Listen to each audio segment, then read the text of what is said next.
Alors, Léon Nikema, acteur économique, est aujourd'hui l'invité C360. Avec vous, nous parlons donc de la première session ordinaire de l'Assemblée générale du Conseil présidentiel d'orientation et de suivi du Bureau national des grands projets du Burkina avec l'adoption du programme de partenariat public-privé au titre de l'année 2025. Monsieur Nikema, bonjour et bienvenue sur le plateau. Merci beaucoup, bonjour. Dites-nous tout de suite et maintenant. Oui. C'est quoi un PPP? Alors, un PPP, c'est le partenariat public-privé. Alors, qu'adoptent peut-être les États pour pouvoir, en tout cas, développer un pays et pour éviter aussi d'endetter trop un pays. Alors, parce que quand on fait le développement partenariat public-privé, je pense que ça rentre dans le cadre aussi des réformes, des grandes réformes des États. Alors, dans le fond, comment ça fonctionne? Comment ça se passe dans le fond? Alors, il faut se dire que techniquement, les techniciens pourront bien vous éclairer avec des éléments bien détaillés. Mais seulement ce qu'on pourrait dire, c'est quoi? Parce que ce sont des étapes où passent les pays. Par exemple, éviter d'endetter trop le pays. Il faut penser aux générations futures. Quand vous regardez l'ouverture de ce premier session-là, ça veut dire qu'aujourd'hui, le président du FASO a été clair. Parce qu'on va s'inspirer de ça. Ça veut dire qu'il y a une vision qui est là. C'est d'abord d'éviter d'endetter trop le pays et d'avoir des collaborations, si possible même, à l'interne d'un pays. Au lieu de faire appel à trop... on peut faire appel, mais on peut peut-être les limiter. Voilà. Alors, vous êtes parti un peu plus en avant, on allait en arriver là, mais c'est déjà bien, l'explication est donnée. Oui. Alors, sous certains régimes, on a vu que le système de partenariat public-privé était critiqué. Oui. Alors, dites-nous pourquoi, parfois, on rejette ce système-là. Est-ce que parfois, ça fonctionne mal, on l'utilise à d'autres desseins? Pourquoi? Non, au fait, si elle est mal utilisée, vous n'allez pas voir les résultats escomptés. Quand on dit mal utilisé, oui, exactement, de façon concrète, c'est quoi? Non, ça veut dire que vous avez un partenaire qui n'arrive pas à exécuter bien un marché une première fois et une deuxième fois, vous le relancez. Ça, c'est peut-être mal exécuté. Mais quand vous avez un partenaire qui a la capacité, toutes les capacités dont dispose cette entreprise pour exécuter des marchés et il l'exécute à bon escient, à bonne date, ça veut dire qu'aujourd'hui, on ne peut pas faire appel à n'importe quelle entreprise pour venir exécuter des marchés. Seules les entreprises qui sont crédibles, qui sont responsables, et même assez responsables. Parce que si vous voyez que ça a été critiqué, ça veut dire qu'il y a eu auparavant des entreprises qui n'ont pas pu exécuter, qui n'ont pas pu honorer leur engagement. Ça, on peut dire que ce sont des entreprises, ce sont des actions mal exécutées. C'est ce que, bon, d'abord, on ne s'intéresse pas au train qui vient à l'heure. Le train qui ne vient pas à l'heure, c'est ça. Parce que le public, qu'est-ce qu'il veut? Si c'est bien exécuté, il n'y a pas de problème. Mais si c'est mal exécuté, ça veut dire qu'il cherche à savoir pourquoi c'est mal exécuté. Qui a été l'auteur? Pourquoi ça n'a pas marché? Mais d'abord, quand vous regardez la vision de ceux qui sont là aujourd'hui, c'est vraiment une bonne vision. Ça veut dire qu'aujourd'hui, ils sont plus regardants. Oui, quand on prend l'exemple tout de suite même des grands projets, aujourd'hui, la première session, ça veut dire que sur 28 projets présentés, les 27 ont été validés. Ça veut dire qu'aujourd'hui, ils ont pris des projets qui peuvent, en tout cas, limiter, ou bien sinon même ne pas endetter le pays. Donc, ça veut dire qu'il y a une vision qui est là. C'est ce que nous attendons. Alors, quand on voit des Burkinabés critiquent ce qu'ils appellent, comme le dit dans notre jargon, le copinage dans la passation des marchés. Vous avez une entreprise, c'est pas qu'elle est compétente ou qu'elle exécute à temps, mais écoutez, qu'est-ce que je gagne avec l'autorité? Qu'est-ce que je gagne? Et puis rapidement, je te file le marché et puis on conclut. C'est ce que des Burkinabés critiquent et rejettent. Oui, moi je pense que pour d'autres contextes, pour d'autres cieux, on pourrait placer ça sur d'autres contextes. Mais sur le contexte actuel, il faut mettre le patriotisme en avant. Pourquoi je dis ça? Parce qu'aujourd'hui, quand vous voyez des entreprises qui pensent d'abord qu'est-ce que je peux avoir, non, ça, on peut le penser, mais peut-être à 20 ou 25%. Parce qu'on ne peut pas travailler sans rien aussi. Mais pensez d'abord qu'est-ce que je peux faire pour le pays. Et c'est ça qui est important. Parce que quand vous regardez même le premier responsable, qu'est-ce qu'il gagne dans ça? Celui-là même qui donne des directives, qui donne des voies à suivre là, qu'est-ce qu'il gagne dans ça? Ça veut dire qu'il y a un sacrifice actuellement de patriotisme qui est là. Il faut qu'on l'exécute. Le problème est que seul l'État ne peut pas faire. Mais si l'État fait appel à une entreprise d'exécuter un marché et c'est mal exécuté, d'abord, ça met l'État en doute et ça ne donne pas la valeur à cette entreprise.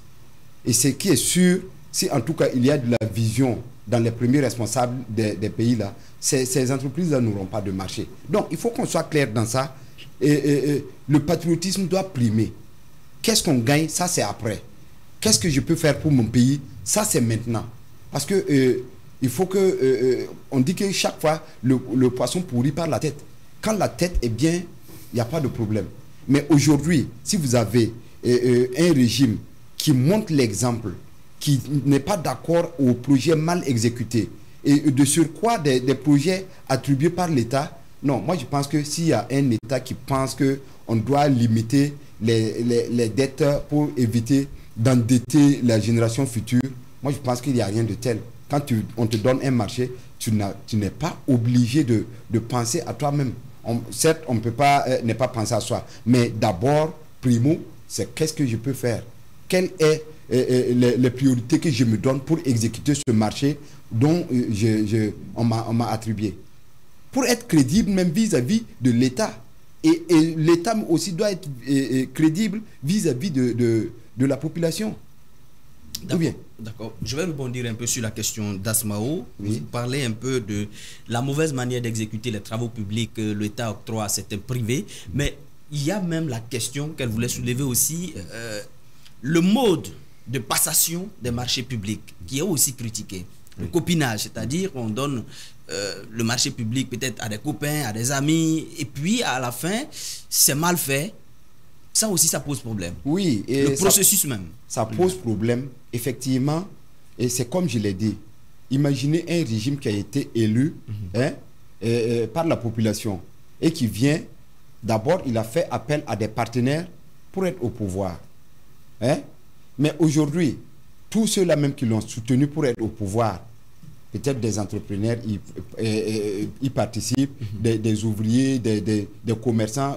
Mais après, si vous pensez que ceux-là qui vous ont soutenu, il faut que vous les attribuiez des marchés pour qu'ils puissent rentrer dans les... Non, ça peut se faire, mais si le projet, si le travail est bien fait, si ce n'est pas bien fait, parce que si on rentre dans les détails, c'est pour dire qu'aujourd'hui, il n'y a pas de raison que des régimes de transition, de régimes qui est révolutionnaire actuellement là, puissent penser à ces choses-là. Ça ne peut même pas exister.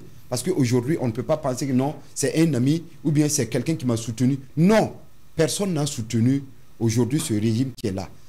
Ce régime aussi n'a pas eu l'aval du peuple, tout simplement parce qu'il est venu au pouvoir. C'est parce qu'il fait ce que le peuple veut. Voilà, moi je pense qu'aujourd'hui, on ne pense pas à ce que le peuple veut, mais on ne pense pas à ce que je veux, mais ce que le peuple veut. Alors, pour finir cet entretien, il y a un point que le chef de l'État a soulevé de façon très importante. Vous l'avez aussi évoqué, le fait de ne pas endetter le pays. Et qui parle d'endettement du pays, tout de suite, on voit les grandes institutions comme les institutions de Bretton Woods, le Fonds monétaire international, la Banque mondiale. Et en Afrique, il y a au moins 3 pays qui ont pu travailler donc pour ne pas s'endetter. Ils ont pu conserver leur indépendance financière en n'empruntant rien, aucun sou au FMI. Ce sont le Botswana, la Libye et l'Érythrée. Est-ce qu'avec l'actuel président du Faso, le Burkina Faso peut espérer, dans un futur proche, se passer des dettes ou de l'aide qui viennent de ces institutions qui parfois aussi sont qualifiées d'institutions impérialistes? Oui, bientôt vous allez compter le Burkina parmi ces pays. Parce qu'aujourd'hui, quand vous regardez, 23% des projets, j'ai dit, sur les 23 là, 23%. Sur les 27 projets. Sur les 27 projets là, ça veut dire que c'est des projets qui évitent même l'endettement du pays. Ça veut dire qu'aujourd'hui, on peut s'en sortir. Regardez les projets que le président du Faso est en train de réaliser, ce gouvernement est en train de réaliser, et sans des prêts, sans endettement. Donc ça veut dire que c'est possible. C'est avec la volonté. Mais aujourd'hui, si vous pensez que dès que vous ne prenez pas une dette, dès que vous n'empruntez pas, vous ne pouvez pas vous développer. C'est faux, archi faux. Aujourd'hui, il suffit seulement d'avoir des initiatives, comme l'a fait le président aujourd'hui. Il suffit d'avoir la volonté, comme ce gouvernement. Et on va arriver. Bientôt, vous allez compter le Burkina Faso parmi ces 3 pays qui se sont développés, non, qui ont eu l'initiative du développement sans endettement.